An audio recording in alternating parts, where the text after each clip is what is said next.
What if we started every BARF episode with BARF sounds? That would be... No, we can't do that.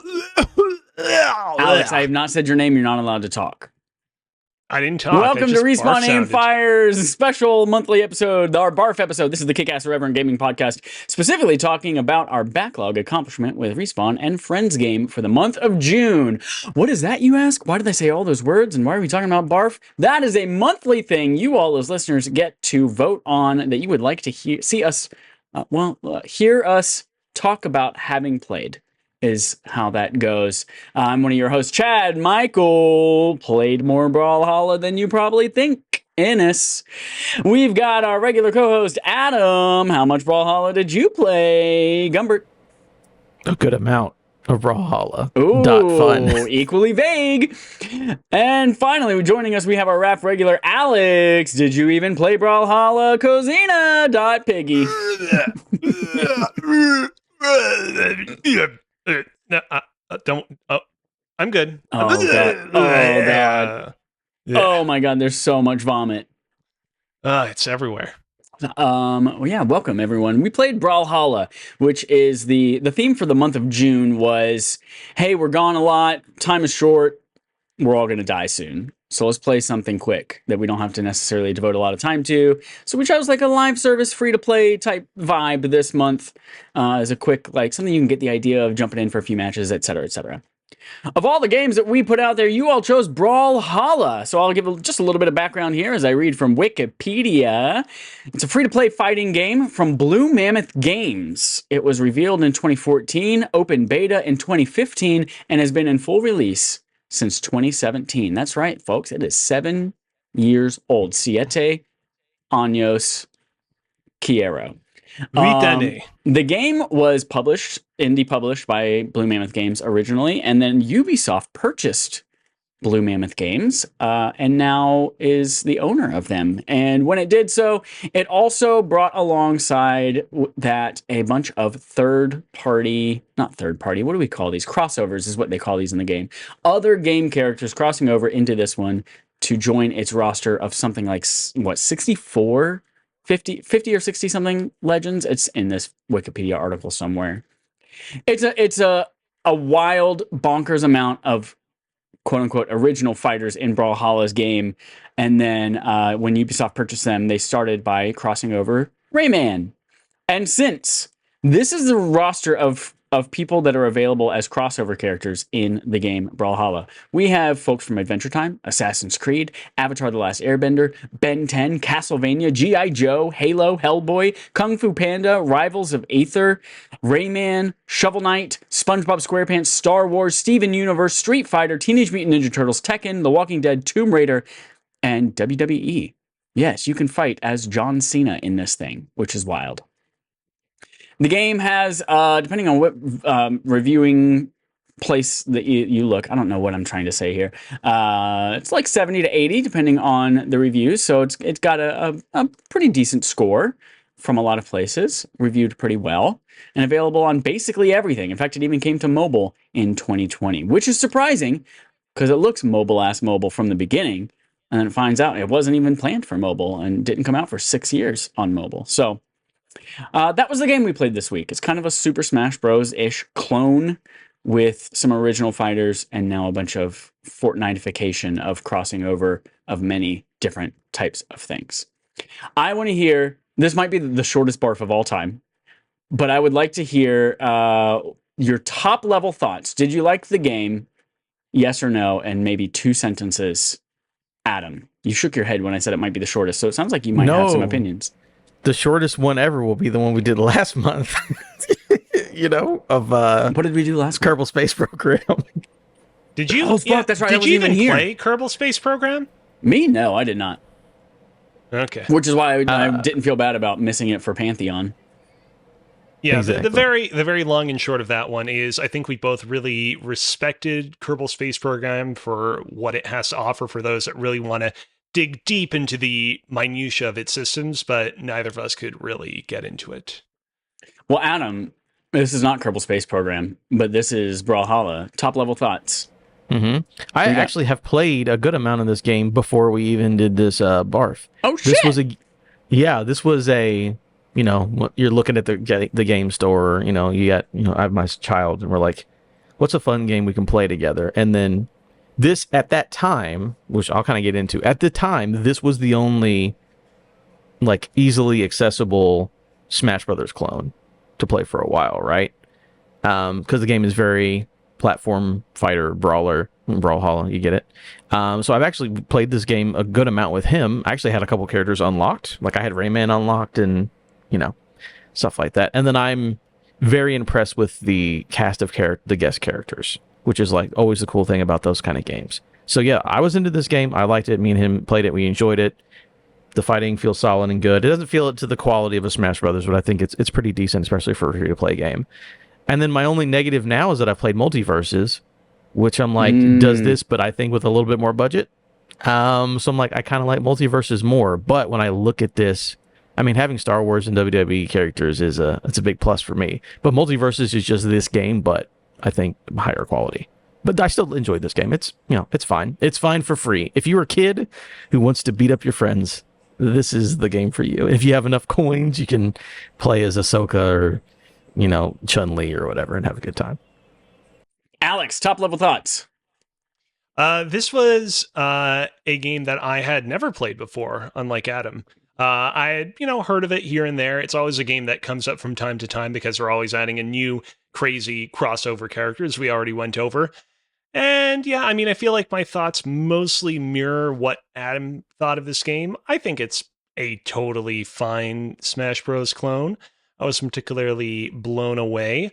I logged like a couple of good nights into it, and I walked away being like, that was totally fine. Don't have anything particularly more strongly to say than that. I played about an hour, maybe hour and a half, probably an hour and 16 minutes of it, somewhere in between there. And yeah, I kind of liked what I played. It was, as you both have mentioned, a competent fighting game that is much more like Smash Bros. And more successfully like Smash Bros. Than something like PlayStation All-Stars Battle Royale. I definitely had more fun playing this, even though I didn't necessarily have all the characters that PlayStation All-Stars Battle Royale does. Yeah, it's free to play, which is a huge win.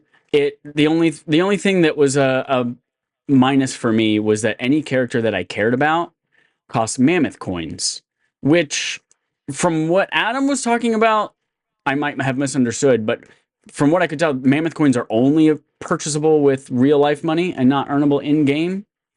But the currency that you get in game can be used to buy the other 60-something generic legends. Is that actually the case? Maybe. I don't know. I only had Rayman unlocked. I looked at the store, but I did not buy anybody, so I don't remember how it goes. Again, it's the problem where it feels like it was built for mobile because that UI system is like, this feels like a free-to-play ass. Yeah. Bullshit mobile game. So I just knew that whenever I looked in the store, it cost real money to buy Master Chief. So I was like, no, thank you. But I don't know if you do the battle pass, maybe you get enough coins to buy a character like every 3 months. I don't know. Let's dive in with just a little bit deeper because I think this might just be the end of our discussion after this. I think the biggest thing that is a turnoff for me. I knew going into this game I was not going to give a shit about it unless I was playing as a character that I liked or that I knew or that I was into. Because I take a look at this roster of characters and the mobile game art style, they all look so, it's almost impossible to distinguish them from each other especially when you're looking at the character roster screen that's so large. It's just like any of these characters, I don't know what any of them do or who the fuck they are or how they play or whatever, which is somewhat made easier on you by the fact that it's a rotating cast of 8 characters that you get to play for free unless you like permanently unlock one, similar to like League of Legends or something like that. But yeah, I played as like the generic ass first guy in the tutorial, and then I immediately went and said I need to buy a skin for a person that I like, and I bought the Arbiter from Halo. I was like, yeah, energy sword, this fucking looks cool. The fucking cannon on the back of the enemy tanks, yeah, that's super cool. Guess how much money the Arbiter from Halo costs? I'm gonna guess $20 American. Exactly 12 cents Canadian. Super cheap. The Arbiter, this is how this game makes its money. The Arbiter costs 300 mammoth coins.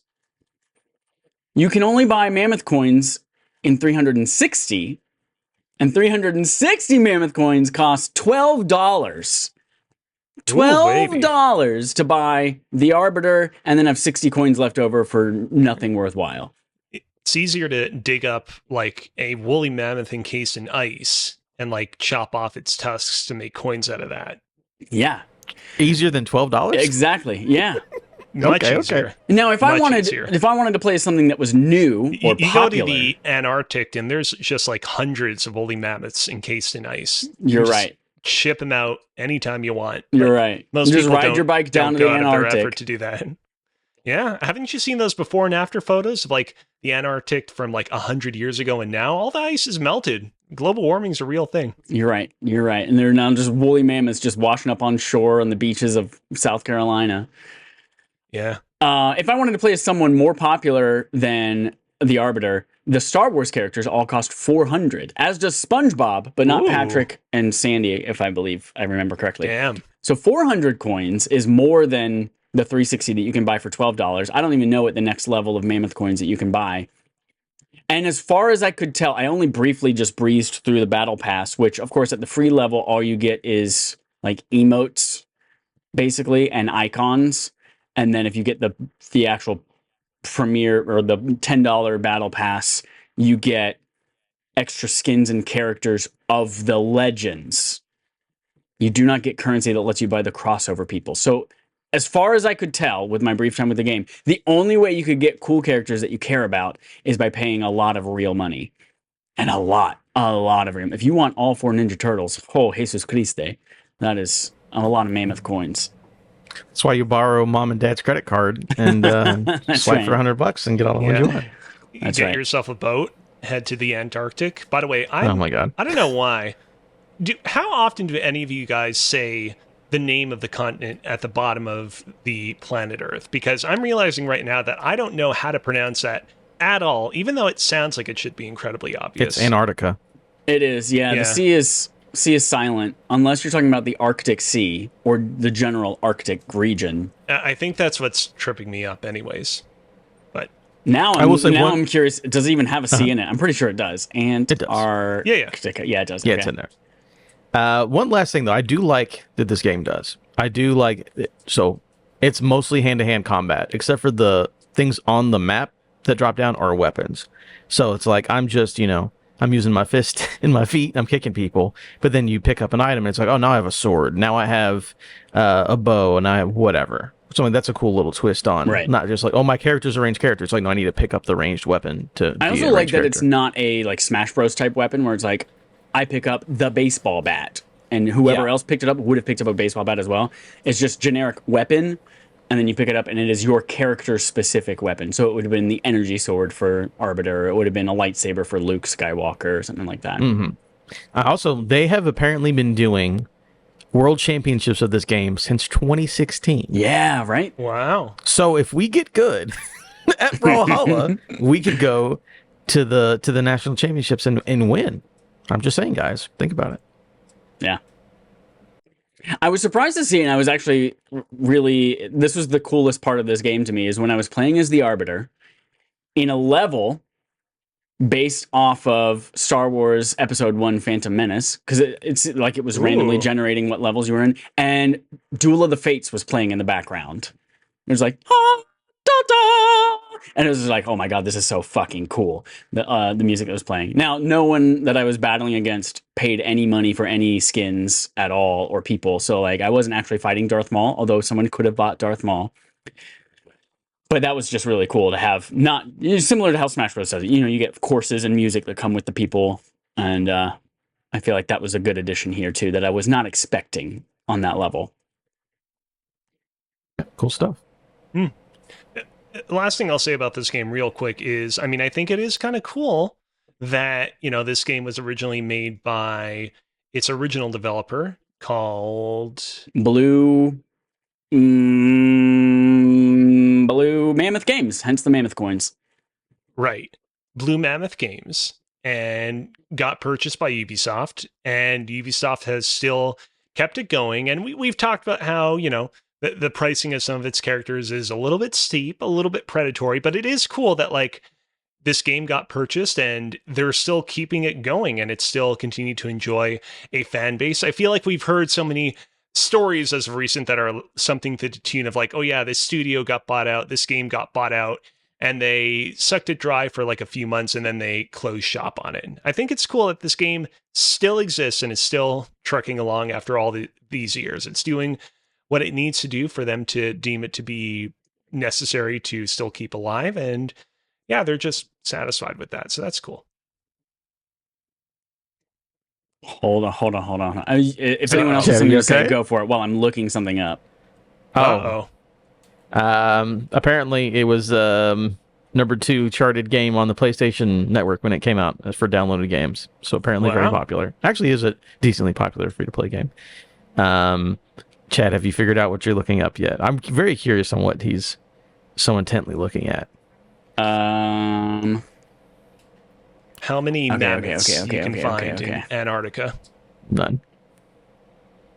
So I was trying to figure out, this game came out in was shown off in 2014, beta in 2015, and then Ubisoft released the first crossover of Rayman in 2018. And I was like, was that before Fortnite started doing crossovers? Was this the first, like, aside from Smash Bros or something like similar, right? Like, is this the first place that lets you, hey, we have generic ass shit, or you could pay for premium license content? And I can't quite get a solid date on either one, but it looks like the first crossover in Fortnite was in 2018 with the was it Thanos? Yeah, it looks like it was a season 4, the Marvel crossover.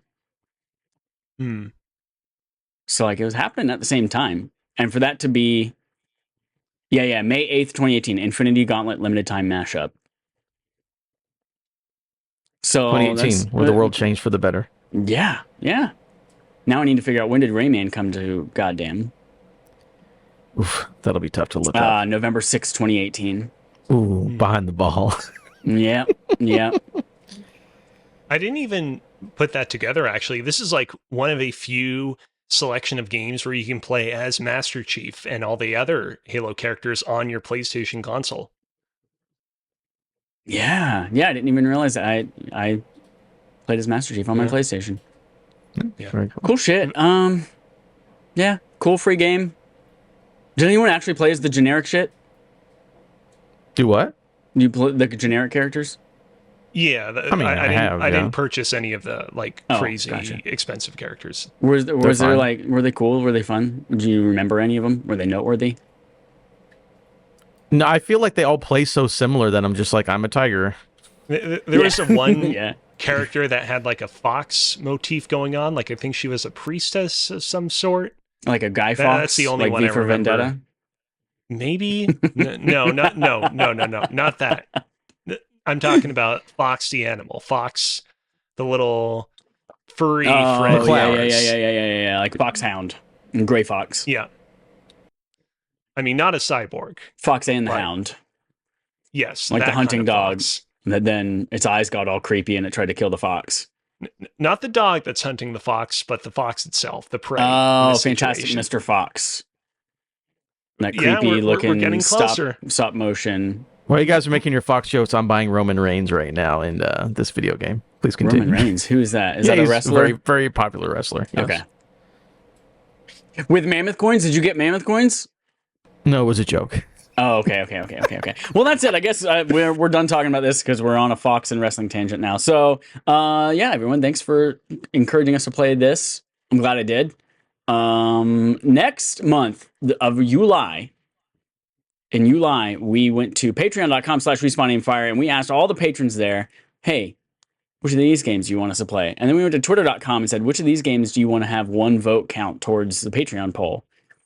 And the winner was, let's see, what was the theme? You want to explain this? Because I'm honestly looking at this first games list right now for the first time. Oh, the theme was it's like hot game summer. They're all games that part of them takes place in a hot environment, or like the characters are attractive, or I don't remember, something stupid. Okay. Remember water everywhere? What? Only one game had water in it. Yeah. All right. Hot game summer was the theme, though. Yes. Hot game summer, love it. The winner for July, we are playing Tomb Raider 2014. You can play that on a variety of consoles. Isn't it 2013? 2013, but the remake, when the one that's available on modern consoles, is the 2014. That's the Got it. definitive remaster edition with the hair physics. Yes, the one with the good hair physics. Right.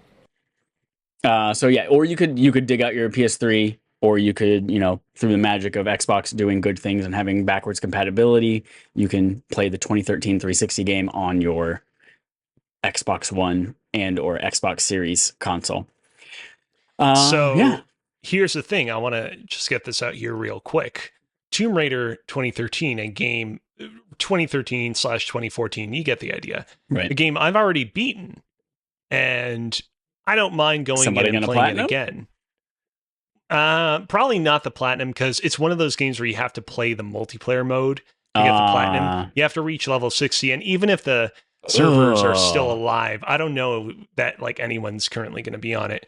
But here's the thing. I've never played either of its sequels, which are not required for this month's BARF, but I'm wondering if I should do a full trilogy playthrough, perhaps. You could. I will say they get longer as they go along. This first one is only 10 hours. I am currently playing the third one near the end of it, and that's closer to like 25. So I don't remember. I don't remember what Rise is, but it's probably between those two times, if I had to guess. Are you, Adam, going to go in reverse? Are you starting with Shadow, and then you're going to do Rise, and then 2013? No, I'll probably just finish 2013. Okay. God, yeah, you're right. There were a ton of multiplayer trophies. Yeah. Why? Kill 20 players in multiplayer, use a turret. Kill a ziplining enemy player. We will save most of our thoughts for the proper BARF review that we'll do of this game. I really don't mind these multiplayer modes. I know a lot of people bitched and complained about these a lot back in the day. I had a lot of fun with these tacked on multiplayer modes. They tend to be better than I think people gave them credit, but the issue was that so many of them were integrated into these games' trophy lists, and that was never fun. But anyways, cool. That's that. All right, thanks everyone. If you are tuning in live, just like our lovely Fez is, we'll be back in just maybe 10 minutes or so with our regular weekly episode. I know that's early. I'm going to say this out loud here, and no one's going to hear it that should hear it, but if you're expecting us to come back in 40 minutes, like our normally scheduled time, we're not going to wait. We're just going to do it so we can all watch Hot D early. So with that, everyone go play Tomb Raider. Let us know if you want to talk about it on the show. We'll see you shortly.